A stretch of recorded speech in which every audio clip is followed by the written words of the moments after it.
വൈകുന്നേരം ഏകദേശം 7 മണിയോടുകൂടിയായിരുന്നു ആലപ്പുഴ ജില്ലയിലെ നെടുമുടി പോലീസ് സ്റ്റേഷനിലേക്ക് ഒരു ഫോൺ കോൾ എത്തിയത്. അരയൻതോട് പാലത്തിന് സമീപം പൂക്കൈതകളുള്ള ഭാഗത്ത് ഒരു സ്ത്രീയുടെ ബോഡി ഒഴുകി നടക്കുന്നു എന്നുള്ള കാര്യമായിരുന്നു വിളിച്ച വ്യക്തി പറഞ്ഞത്. വിവരമറിഞ്ഞ ഉടൻ തന്നെ SI സംഘവും സംഭവസ്ഥലത്തേക്ക് എത്തി. അപ്പോഴേക്കും പ്രദേശമാകെ ആളുകളെ കൊണ്ട് നിറഞ്ഞിരുന്നു. ഏകദേശം 30-35 വയസ്സ് പ്രായം തോന്നിക്കുന്ന ഒരു സ്ത്രീയുടെ മൃതശരീരമാണ് വെള്ളത്തിലൂടെ ഒഴുകി നടക്കുന്നത്. പാലത്തിന് മുകളിൽ നിന്ന് നോക്കുന്ന സമയത്ത് തന്നെ പോലീസുകാർക്ക് ഒരു കാര്യം വ്യക്തമായി: ആ സ്ത്രീ ഗർഭിണിയാണ്. ഗർഭിണിയായ സ്ത്രീയുടെ മൃതശരീരമാണ് പാലത്തിനടിയിൽ കൂടി ഒഴുകി നടക്കുന്നത്. പോലീസിന്റെ അഭ്യർത്ഥന പ്രകാരം ചില ആളുകളൊക്കെ വെള്ളത്തിലേക്ക് ചാടിയിറങ്ങുകയും ഏതാനും നിമിഷങ്ങൾക്കകം തന്നെ ആ സ്ത്രീയുടെ മൃതശരീരം കരയിലേക്ക് വലിച്ചെടുപ്പിക്കുകയും ചെയ്തു. വൈകാതെ തന്നെ പോലീസ് സംഘത്തിന്റെ നേതൃത്വത്തിൽ ഇൻക്വസ്റ്റ് നടപടികൾ ആരംഭിച്ചു. ഒറ്റ നോട്ടത്തിൽ ആ സ്ത്രീയുടെ ശരീരത്തിൽ മറ്റു മുറിവുകളൊന്നും കണ്ടെത്താൻ കഴിഞ്ഞില്ല. മരിച്ചത് വെള്ളം കുടിച്ചാണെങ്കിൽ അത് ഉറപ്പിക്കണമെങ്കിൽ പോസ്റ്റ്മോർട്ടം നടപടികൾ ആരംഭിക്കണം. ഇൻക്വസ്റ്റ് നടപടികൾ പൂർത്തിയാക്കിയ ശേഷം മൃതദേഹം വണ്ടാനത്തുള്ള ആലപ്പുഴ മെഡിക്കൽ കോളേജിലേക്ക് ഷിഫ്റ്റ് ചെയ്യുകയും ഇതോടൊപ്പം തന്നെ ആ സ്ത്രീയുടെ ഫോട്ടോ സമീപത്തുള്ള എല്ലാ പോലീസ് സ്റ്റേഷനുകളിലേക്ക് അയച്ചു കൊടുക്കുകയും ചെയ്തു. അതിന് കാരണം അവിടെ കൂടി നിന്ന ആളുകൾക്കാർക്കും തന്നെ ആ സ്ത്രീയെ തിരിച്ചറിയാൻ കഴിയാതെ പോയതാണ്. അരയൻതോട് ഭാഗത്തുള്ള ആരും തന്നെ ഫോട്ടോ തിരിച്ചറിയാത്ത സാഹചര്യത്തിൽ ആ സ്ത്രീ അവിടുത്തുകാരി ആയിരിക്കുകയില്ല എന്നുള്ള ഒരു നിഗമനമാണ് പോലീസ് സ്വീകരിച്ചത്. സമീപത്തുള്ള പോലീസ് സ്റ്റേഷനുകളിലേക്ക് ഫോട്ടോ അയച്ചു കൊടുത്തതോടൊപ്പം തന്നെ പോലീസിന്റെ വാട്സ്ആപ്പ് ഗ്രൂപ്പുകളിലും ഫോട്ടോ ഷെയർ ചെയ്യപ്പെട്ടു. പോലീസിനെ സഹായിക്കുന്ന ജനമൈത്രി ഗ്രൂപ്പുകൾ അവരവരുടെ ഗ്രൂപ്പുകളിലേക്കൊക്കെ ആ സ്ത്രീയുടെ ഫോട്ടോ ഷെയർ ചെയ്യുകയും ചെയ്തു. ആ രാത്രി പോലീസിനെ തേടി പ്രത്യേകിച്ച് വിവരങ്ങളൊന്നും എത്തിയില്ല. എന്നാൽ തൊട്ടടുത്ത ദിവസം ഏകദേശം 11 മണിയോടുകൂടി ഫോട്ടോയിൽ കാണുന്ന സ്ത്രീയെ പരിചയമുണ്ടെന്ന് പറഞ്ഞുകൊണ്ട് ഒരു വ്യക്തി നെടുമുടി സ്റ്റേഷനിലേക്ക് എത്തി. പോലീസ് സംഘം ആ വ്യക്തിയുമായി നേരെ വണ്ടാനം മെഡിക്കൽ കോളേജിലേക്കാണ് പോയത്. ആ സമയത്ത് ഹോസ്പിറ്റലിൽ പോസ്റ്റ്മോർട്ടം നടപടികൾ ആരംഭിച്ചിട്ടുണ്ടായിരുന്നില്ല. യുവതിയുടെ ഫോട്ടോ കണ്ട് തിരിച്ചറിഞ്ഞെത്തിയ വ്യക്തി അവരുടെ സ്വന്തം സഹോദരൻ തന്നെയാണ്. ഫോട്ടോയിൽ കാണുന്നത് തന്റെ സഹോദരി അനിതയാണെന്നുള്ള കാര്യം ആ വ്യക്തി പോലീസിനോട് പറഞ്ഞു. അനിതയും ഭർത്താവായ അനീഷും 2 മക്കളും ആലപ്പുഴയിലെ പുന്നപ്രയിലാണ് താമസിക്കുന്നത്. അനിതയുടെ ഭർത്താവിനെ കുറിച്ച് കേട്ടറിഞ്ഞ പോലീസ് സംഘം ഉടൻ തന്നെ സഹോദരന്റെ കയ്യിൽ നിന്നും അനീഷിന്റെ ഫോൺ നമ്പർ കളക്ട് ചെയ്യുകയും അയാളെ വിളിച്ചു നോക്കുകയും ചെയ്തു. ഫോൺ എടുത്ത അനീഷിനോട് നെടുമുടി സ്റ്റേഷനിലെ SI അനിതയെക്കുറിച്ച് ചില കാര്യങ്ങൾ പറയാനുണ്ടെന്ന് സൂചിപ്പിച്ചതും ഭർത്താവായ അനീഷ് ആകെ പൊട്ടിത്തെറിക്കുകയാണ് ചെയ്തത്. അനിത നേരത്തെ തന്റെ ഭാര്യയായിരുന്നു എന്നും എന്നാൽ ഇപ്പോൾ അങ്ങനെയല്ല എന്നും അവളെക്കുറിച്ചുള്ള യാതൊരു കാര്യങ്ങളും തനിക്ക് കേൾക്കേണ്ട ആവശ്യമില്ല എന്നും അനിതയെക്കുറിച്ച് കൂടുതലായി എന്തെങ്കിലും പറയാനുണ്ടെങ്കിൽ അത് പ്രബീഷ് എന്ന വ്യക്തിയോട് പറഞ്ഞാൽ മതിയെന്നുമായിരുന്നു അനിതയുടെ ഭർത്താവ് അനീഷ് പോലീസിനോട് പറഞ്ഞത്. ഭാര്യയുടെ മരണവിവരം അറിയിക്കുന്നതിനായി അവരുടെ ഭർത്താവിനെ വിളിച്ച SIക്ക് പിന്നീട് എന്ത് പറയണമെന്ന് പോലും അറിയാൻ പറ്റാത്ത അവസ്ഥയായി. അനിതയെക്കുറിച്ചുള്ള കൂടുതൽ വിവരങ്ങൾ ഭർത്താവായ അനീഷിനോട് ചോദിച്ചറിയാൻ SI ശ്രമിച്ചെങ്കിലും അപ്പോഴേക്കും അനീഷ് ഫോൺ കട്ട് ചെയ്തിരുന്നു. ഇതെല്ലാം കണ്ടുകൊണ്ട് അനിതയുടെ സഹോദരൻ സ്റ്റേഷനിൽ നിൽക്കുന്നുണ്ടായിരുന്നു. SI അനിതയുടെ സഹോദരനോട് കാര്യങ്ങളൊക്കെ ചോദിച്ചറിഞ്ഞു. കായംകുളം അഗ്രികൾച്ചറൽ ഫാമിലെ ജീവനക്കാരിയായിരുന്നു അനിത. അവിടെ തന്നെ ജോലി ചെയ്തിരുന്ന പ്രബീഷ് എന്ന വ്യക്തിയുമായി അനിത അടുപ്പത്തിലായി. അങ്ങനെയായിരുന്നു 2.5 വർഷങ്ങൾക്ക് മുൻപ് സ്വന്തം ഭർത്താവിനെയും കുട്ടികളെയും ഉപേക്ഷിച്ച് അനിത പ്രബീഷ് എന്ന വ്യക്തിക്കൊപ്പം പോയത്. അപ്പോഴേക്കും മരണവിവരം അറിഞ്ഞ് DYSPയും സംഭവസ്ഥലത്തേക്ക് എത്തിയിരുന്നു. കാര്യങ്ങളൊക്കെ കേട്ടറിഞ്ഞ DYSPയുടെ നേതൃത്വത്തിൽ തന്നെ 2 സംഘത്തെ രൂപീകരിക്കുകയും 2 ടീമിനും ഓരോ ചുമതല നൽകുകയും ചെയ്തു. അനിതയുടെ മൊബൈൽ നമ്പർ കേന്ദ്രീകരിച്ച് വിപുലമായ ഒരു അന്വേഷണം നടത്തുന്നതിനായിരുന്നു ഒരു സംഘത്തിന് ചുമതല നൽകിയത്. പ്രബീഷ് എന്ന വ്യക്തിയെ കേന്ദ്രീകരിച്ച് വിശദമായ ഒരു അന്വേഷണം നടത്താനായിരുന്നു 2ാമത്തെ സംഘത്തിന് ചുമതല നൽകിയത്. അന്വേഷണം ആരംഭിച്ച് ആദ്യത്തെ 2 ദിവസവും പ്രത്യേകിച്ച് വിവരങ്ങളൊന്നും കളക്ട് ചെയ്യാൻ പോലീസ് സംഘത്തിന് കഴിഞ്ഞില്ല. അങ്ങനെ 3ാമത്തെ ദിവസം അനിതയുടെ പോസ്റ്റ്മോർട്ടം നടപടികൾ ആരംഭിച്ച സമയത്തായിരുന്നു പോസ്റ്റ്മോർട്ടം സർജൻ DYSPയും SIയും അടങ്ങുന്ന സംഘത്തെ മെഡിക്കൽ കോളേജിലേക്ക് വിളിച്ചു വരുത്തി ചില കാഴ്ചകളൊക്കെ കാണിച്ചു കൊടുത്തത്. അനിതയുടെ കഴുത്തിൽ നിരവധി പാടുകളുണ്ട്. അവരുടെ കഴുത്തിൽ ബലപ്രയോഗം നടത്തിയതിലൂടെയാണോ അവർ കൊല്ലപ്പെട്ടതെന്ന് തങ്ങൾക്ക് സംശയമുണ്ടെന്നായിരുന്നു പോസ്റ്റ്മോർട്ടം ചെയ്യാനൊരുങ്ങിയ ഡോക്ടർമാർ പോലീസിനോട് പറഞ്ഞത്. ആ പാടുകൾ കാണിച്ചു കൊടുക്കുന്നതിന് വേണ്ടി കൂടിയായിരുന്നു പോലീസ് സംഘത്തെ അവിടേക്ക് വിളിച്ചു വരുത്തിയത്. ഏതാനും നിമിഷങ്ങൾക്കകം തന്നെ പോസ്റ്റ്മോർട്ടം നടപടികളും പൂർത്തിയാക്കി. പോസ്റ്റ്മോർട്ടം നടപടികൾ പൂർത്തിയാക്കിയ ഡോക്ടർമാർ നൽകിയത് തീർത്തും ഞെട്ടിക്കുന്ന ഒരു റിപ്പോർട്ടായിരുന്നു. അനിത എന്ന സ്ത്രീയുടെ ശരീരത്തിനുള്ളിൽ ഒരു കുഞ്ഞുണ്ടായിരുന്നു. ആ കുഞ്ഞിനാകട്ടെ 26 ആഴ്ചത്തെ വളർച്ചയുമുണ്ട്. ഏകദേശം 6 മാസത്തോളം വളർച്ചയുള്ള കുഞ്ഞാണ് അനിതയുടെ ശരീരത്തിനുള്ളിൽ ഉണ്ടായിരുന്നത്. അതുപോലെ തന്നെ തൈറോയ്ഡ് ഗ്രന്ഥി പൊട്ടിയിട്ടുണ്ട്. ശ്വാസം മുട്ടിച്ചപ്പോൾ തൈറോയ്ഡ് ഗ്രന്ഥി പൊട്ടിയതാകാനാണ് സാധ്യതയെന്നാണ് വിലയിരുത്തിയത്. വെള്ളം കുടിച്ചാണ് മരിച്ചിരിക്കുന്നത്. ശ്വാസകോശത്തിനുള്ളിൽ വെള്ളത്തിന്റെ അംശം കണ്ടെത്തി. ശ്വാസകോശത്തിനുള്ളിൽ വെള്ളം കയറിയിട്ടുണ്ട് എന്ന് പറയുമ്പോൾ ഒരുപക്ഷെ ആ സ്ത്രീയെ മുക്കിക്കൊന്നതാകാനുള്ള സാധ്യതയും തള്ളിക്കളയാനാകില്ല എന്ന് ഡോക്ടർമാർ പോലീസിനോട് പറഞ്ഞു.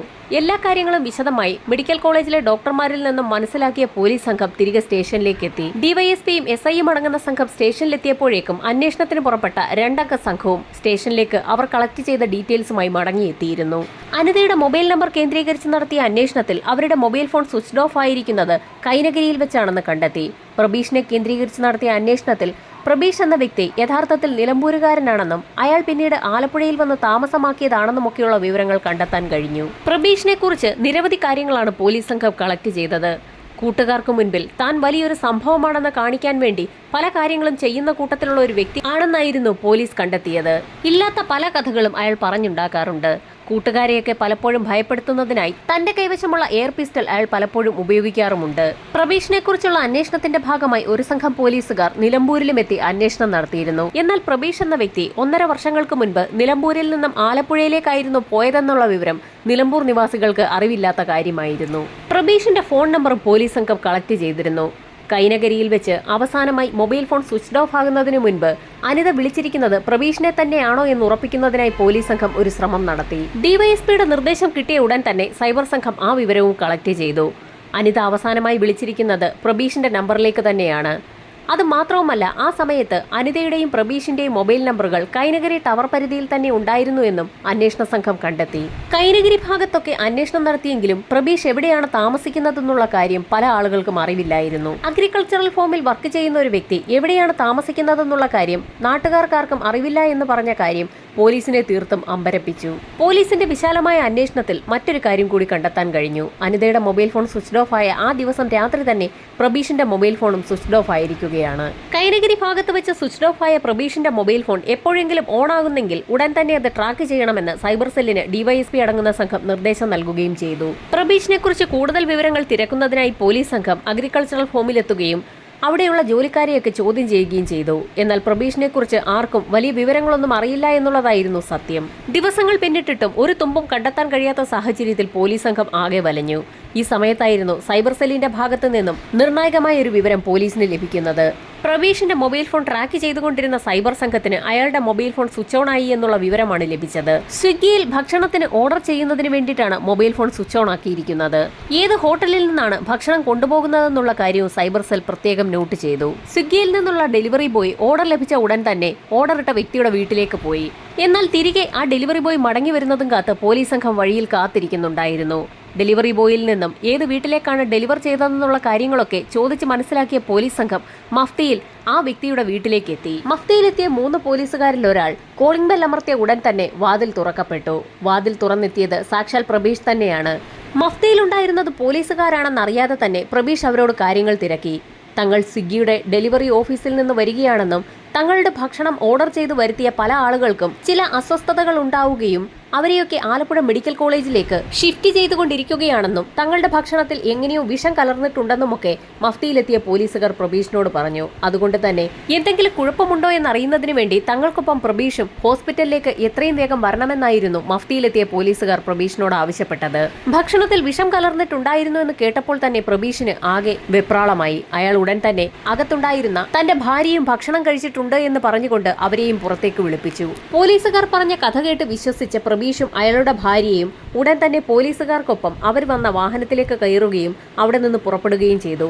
വാഹനം പുറപ്പെട്ട് ഏതാനും നിമിഷങ്ങൾ കഴിഞ്ഞപ്പോൾ ഡ്രൈവർ സീറ്റിലിരിക്കുന്ന വ്യക്തിക്കൊപ്പം ഇരുന്ന ആളുടെ ബോഡി ലാംഗ്വേജ് കണ്ട പ്രബീഷിനും ഭാര്യയ്ക്കും എന്തോ ചില സംശയങ്ങൾ തോന്നി. അവരവരുടെ സംശയം രഹസ്യമായി പറഞ്ഞുകൊണ്ടിരിക്കുന്നതിനിടയിലായിരുന്നു കാറിന്റെ മുൻസീറ്റിലിരുന്ന ഉദ്യോഗസ്ഥന്റെ കയ്യിലിരുന്ന വയർലെസ്സിൽ പെട്ടെന്ന് മെസ്സേജ് എത്തിയത്. അതിന് മറുപടിയായി ആ ഉദ്യോഗസ്ഥൻ പ്രതികൾ പിടിയിലായി എന്ന് പറഞ്ഞതും പ്രബീഷിനും ഭാര്യയ്ക്കും തങ്ങൾ പിടിക്കപ്പെട്ടു എന്നുള്ള കാര്യം വ്യക്തമായി. ഓടിക്കൊണ്ടിരിക്കുന്ന കാറിൽ നിന്നും എടുത്തു ചാടിയാലോ എന്നുവരെ പ്രബീഷും ഭാര്യയും ആലോചിച്ചു. പക്ഷേ അതിനു മുൻപ് തന്നെ അവരുടെ എല്ലാ പ്രതീക്ഷകളും തെറ്റിച്ചുകൊണ്ട് ആലപ്പുഴ മെഡിക്കൽ കോളേജിലേക്കെന്ന് പറഞ്ഞുകൊണ്ട് പുറപ്പെട്ട കാറ് നേരെ നെടുമുടി സ്റ്റേഷന്റെ മതിൽക്കെട്ടിനകത്തേക്ക് പാഞ്ഞു കയറി. ഡിവൈഎസ്പി സുരേഷ് കുമാർ സംഘവും പ്രബീഷിനെയും ഭാര്യയും കാത്ത് സ്റ്റേഷനുള്ളിൽ ഉണ്ടായിരുന്നു.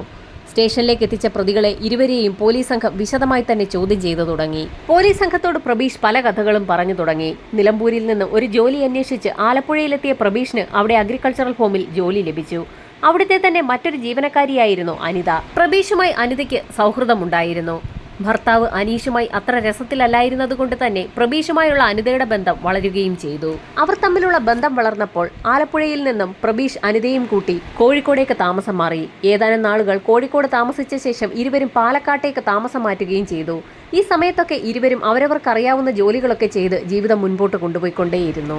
അങ്ങനെ ഇരുന്നപ്പോഴായിരുന്നു അനിത ഗർഭിണിയാണെന്നുള്ള വിവരം പ്രബീഷ് അറിയുന്നത്. ആ സമയത്തായിരുന്നു തനിക്ക് ആലപ്പുഴയിൽ തന്നെ കൈനഗിരിയിലുള്ള രജനി എന്നൊരു സ്ത്രീയുമായി ബന്ധമുണ്ടെന്നും നിലമ്പൂരിൽ നിന്ന് പലപ്പോഴും അവരെ കാണുന്നതിനും അവർക്കൊപ്പം താമസിക്കുന്നതിനുമായിരുന്നു ആലപ്പുഴയിലേക്ക് വന്നിരുന്നതെന്നുമുള്ള കാര്യങ്ങളൊക്കെ അനിതയോട് പറയുന്നത്. ആലപ്പുഴയിൽ രജനിക്കൊപ്പം താമസിക്കുന്നതിനിടയിൽ തന്നെയായിരുന്നു വിവാഹിതയും 2 കുട്ടികളുടെ അമ്മയുമായ അനിതയുമായി പ്രബീഷ് ബന്ധമുണ്ടാക്കിയതും അവിടെ നിന്ന് കോഴിക്കോടേക്കും പിന്നീട് പാലക്കാട്ടേക്കും ഒക്കെ താമസം മാറിയതും. ഒരു കാരണവശാലും രജനിയെ ഉപേക്ഷിക്കാൻ തനിക്ക് കഴിയില്ല എന്നുകൂടി പ്രബീഷ് അനിതയോട് പറഞ്ഞു. കഥകളൊക്കെ കേട്ടപ്പോൾ തീർത്തും വിശാല മനസ്കയായ അനിത അതൊന്നും തനിക്ക് കുഴപ്പമില്ല എന്നും താനും പ്രബീഷിന്റെ മറ്റൊരു ഭാര്യയായി രജനിക്കൊപ്പം കഴിഞ്ഞുകൊള്ളാമെന്നും പ്രബീഷിനോട് പറഞ്ഞു. ഈ സമയത്തായിരുന്നു ഒരു പ്രത്യേക നിർദ്ദേശം പ്രബീഷ് അനിതയ്ക്ക് മുൻപാകെ വെച്ചത്. അനിത ഇപ്പോൾ ഗർഭിണിയാണെന്നുള്ള വിവരം രജനി അറിഞ്ഞു കഴിഞ്ഞാൽ അത് അവർക്ക് ഇഷ്ടപ്പെടുകയില്ല എന്നും അതുകൊണ്ട് ഈ കുട്ടിയെ ഇല്ലാതെയാക്കണമെന്നും പിന്നീട് രജനിക്കൊപ്പം അവരുടെ വീട്ടിൽ ഒരുമിച്ച് താമസിക്കുന്ന സമയത്ത് പ്രഗ്നന്റ് ആകുന്ന സാഹചര്യത്തിൽ രജനി പ്രത്യേകിച്ച് എതിർപ്പുകളൊന്നും കാണിക്കുകയില്ല എന്നും പ്രബീഷ് അനിതയോട് പറഞ്ഞു. രജനിയെ ആ രീതിയിൽ മാത്രമേ കൈകാര്യം ചെയ്യാൻ പറ്റുകയുള്ളൂ എന്ന് പ്രബീഷ് പറഞ്ഞതോടുകൂടി അനിത അക്കാര്യം സമ്മതിക്കുകയും ചെയ്തു. അനിതയെ ഒരു പരുവത്തിൽ കാര്യങ്ങളൊക്കെ പറഞ്ഞ് സമ്മതിപ്പിച്ച പ്രബീഷ് നേരെ ആലപ്പുഴയിലെ കൈനഗിരിയിലെത്തുകയും രജനിയെ കണ്ട് കാര്യങ്ങളൊക്കെ തുറന്നു പറയുകയും ചെയ്തു. അഗ്രികൾച്ചറൽ ഫാമിൽ ജോലി ചെയ്യുന്ന സമയത്ത് അനിത എന്ന സ്ത്രീയുമായി താൻ അടുപ്പത്തിലായതും അനിതയ്ക്കിപ്പോൾ തന്നെ പിരിയാൻ കഴിയാത്ത അവസ്ഥയാണെന്നും അനിതയെ കൂടി രജനിക്കൊപ്പം ഈ വീട്ടിൽ താമസിപ്പിക്കണമെന്നുമായിരുന്നു പ്രബീഷ് രജനിയോട് പറഞ്ഞത്. എന്നാൽ അത് കേട്ടപ്പോൾ തന്നെ തന്റെ ഭർത്താവിനൊപ്പം വേറൊരു സ്ത്രീയെ കൂടി താമസിപ്പിക്കാൻ പറ്റില്ല എന്ന് രജനി തീർത്തു പറഞ്ഞു. തന്റെ പദ്ധതികളോട് രജനി ഒരു തരത്തിൽ യോജിക്കില്ല എന്ന് മനസ്സിലാക്കിയ പ്രബീഷ് ആകെ ധർമ്മസങ്കടത്തിലായി. എന്നാൽ സ്വന്തം സ്റ്റാൻഡിൽ ഉറച്ചു നിന്ന രജനി അപ്പോഴായിരുന്നു ഒരു പ്രത്യേക കാര്യം പ്രബീഷിനോട് പറയുന്നത്. ഭാവിയിൽ അനിത എന്ന സ്ത്രീ തങ്ങൾക്ക് വലിയ ബാധ്യതയാകുമെന്നും അതുകൊണ്ട് തന്നെ അവരെ ഒഴിവാക്കണമെന്നുമായിരുന്നു രജനി പ്രബീഷിനോട് ആവശ്യപ്പെട്ടത്. ഒഴിവാക്കുക എന്നതുകൊണ്ട് എന്താണ് അർത്ഥമാക്കുന്നതെന്ന് പ്രബീഷ് ചോദിച്ച സാഹചര്യത്തിൽ അനിതയെ കൈനഗിരിയിലേക്ക് കൂട്ടിക്കൊണ്ടുവന്ന് ഇരുചെവിയറിയാതെ വകവരുത്തണമെന്നായിരുന്നു രജനി പ്രബീഷിനോട് പറഞ്ഞത്.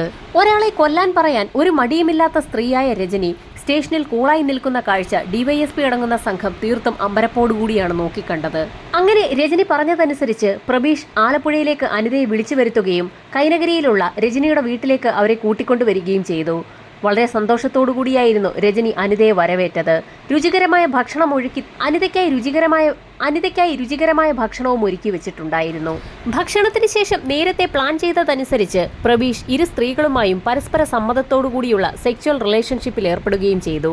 ആ ബന്ധത്തിനിടയിൽ വളരെ സ്നേഹപൂർവ്വം തന്നെ അനിതയുടെ ശരീരത്തിലേക്ക് മനഃപൂർവ്വം കയറിയിരുന്ന പ്രബീഷ് ഒരു തമാശ രൂപേണ തന്റെ ഇരു കരങ്ങളും ഉപയോഗിച്ച് അനിതയുടെ കഴുത്തിൽ അമർത്തിപ്പിടിച്ചു. ഇതെല്ലാം കണ്ടുകൊണ്ട് രജനിയും സമീപത്ത് തന്നെ ഉണ്ടായിരുന്നു. രജനിയും തന്റെ കൈകൾ ഉപയോഗിച്ച് പ്രബീഷിന്റെ കൈകൾക്ക് സപ്പോർട്ട് നൽകുകയും ചെയ്തു. ഏതാനും നിമിഷങ്ങൾക്കകം തന്നെ അനിത ബോധരഹിതയായി. അനിതയുടെ ബോധം നഷ്ടമായി എന്ന് മനസ്സിലാക്കിയ നിമിഷത്തിൽ തന്നെ ഇരുവരും ചേർന്ന് അനിതയെ രജനിയുടെ ഒരു നൈറ്റി ധരിപ്പിക്കുകയും ചെയ്തു. അതിനുശേഷം രജനിയും പ്രബീഷും ചേർന്ന് അനിതയുടെ ബോഡി മറവ് ചെയ്യുന്നതിനുള്ള നടപടികളെക്കുറിച്ച് ആലോചിച്ചു. രജനിക്ക് സ്വന്തമായി ഒരു ഫൈബർ ബോട്ട് ഉണ്ട്. ആ ബോട്ടിലേക്ക് അനിതയുടെ മൃതദേഹം കയറ്റി കിടത്തിയ ശേഷം ഉൾക്കായലിൽ കൊണ്ടുപോയി തള്ളാനായിരുന്നു ഇരുവരും ചേർന്ന് പ്ലാൻ ചെയ്തത്. ഫൈബർ ബോട്ട് തുഴയുന്നതിനുള്ള പ്രത്യേക ബിരുദാണ് രജനിക്കുള്ളത്. എന്നാൽ പ്രബീഷിനാകട്ടെ ഫൈബർ ബോട്ടിൽ കയറുന്നത് വളരെ പേടിയുള്ള കാര്യവുമാണ്. അതറിയാവുന്ന രജനി സമീപത്തുള്ള പാലത്തിന് മുകളിൽ പോയി നിൽക്കാനാണ് പ്രബീഷിനോട് ആവശ്യപ്പെട്ടത്. അനിതയുടെ മൃതദേഹവുമായി രജനി ഫൈബർ ബോട്ടും തുഴഞ്ഞ് ആ പാലത്തിന് സമീപത്തേക്ക് എത്തി. കായലിന്റെ ആഴമുള്ള ഭാഗത്ത് അനിതയുടെ മൃതദേഹം തള്ളാനായിരുന്നു അവരുടെ തീരുമാനം. കായലിന്റെ ആഴങ്ങളിലേക്ക് അനിതയുടെ മൃതദേഹം തള്ളുമ്പോൾ ഏതാനും ദിവസങ്ങൾക്കകം ഡെഡ് ബോഡി ചീഞ്ഞളിയുകയും തിരിച്ചറിയാനാകാത്ത വിധത്തിൽ പൊങ്ങുകയും ചെയ്യുമെന്ന് അവർക്കറിയാം. അങ്ങനെ വരുമ്പോൾ തിരിച്ചറിയാൻ കഴിയാത്ത മൃതദേഹമെന്ന് കരുതി കേസ് അവസാനിച്ചുകൊള്ളുമെന്ന് കരുതിയായിരുന്നു പ്രബീഷും രജനിയും ചേർന്ന് മൃതദേഹം കായലിൽ തള്ളിയത്. മൃതദേഹം കായലിൽ തള്ളിയ ശേഷം തിരികെ ഫൈബർ ബോട്ടും തുഴഞ്ഞ് രജനി അവളുടെ വീട്ടിലേക്കെത്തി. ഇതേസമയം പാലത്തിൽ നിന്നിരുന്ന പ്രബീഷും തിരികെ രജനിയുടെ വീട്ടിലേക്ക് എത്തിയിരുന്നു.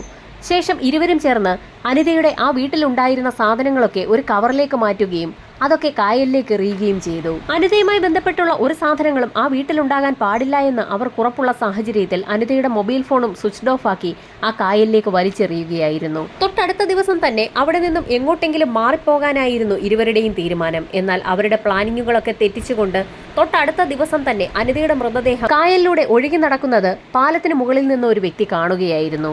അത്ര പെട്ടെന്ന് തന്നെ ആ മൃതദേഹം പൊങ്ങി വരുമെന്നും അത് നാട്ടുകാരുടെ ശ്രദ്ധയിൽപ്പെടുമെന്നും ഇരുവരും കരുതിയതുമില്ല. 2 ദിവസങ്ങൾ കൂടി കിട്ടിയിരുന്നെങ്കിൽ കോഴിക്കോടേക്ക് മുങ്ങാനായിരുന്നു ഇരുവരുടെയും തീരുമാനം.